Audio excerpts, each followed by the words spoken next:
বন্ধুরা, এটা ওয়াটার কুল ইঞ্জিন আছে, ডবল সিলিন্ডার।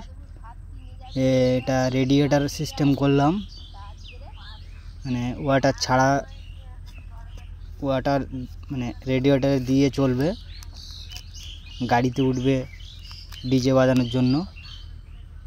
দেখুন বন্ধুরা কিভাবে রেডিয়েটারটা লাগালাম।